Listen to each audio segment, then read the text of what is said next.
An extraordinary situation in Seattle. Calls for racial justice and turmoil across the country have resulted in a takeover of one part of Seattle. As the standoff continues, there's now a war of words between the president and local officials. A stunning moment as protesters take over an entire neighborhood in Seattle and declare it an autonomous free zone. The streets are barricaded. Men with assault rifles stand guard at checkpoints. They painted over surveillance cameras. The sign says, "Welcome to the Capitol Hill Autonomous Zone," CHAZ for short. The zone under occupation is a city within a city, 6 blocks in total. At its center, a police precinct that has been taken over after cops abandoned it to avoid a violent confrontation. Inside Edition cameras were inside the zone today. The police precinct is now called the People's Precinct. Look, this sign says you are now leaving the USA. President Trump is demanding the barricades be torn down and the neighborhood taken back. Domestic terrorists have taken over Seattle. Take back your city now. If you don't do it, I will. These ugly anarchists must be stopped immediately.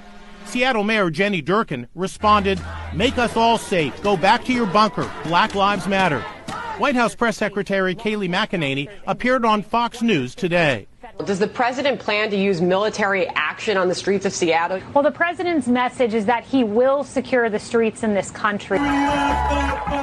Inside the zone, there are free concerts, free food at a store called a no-cop co-op, even movie night in a public square.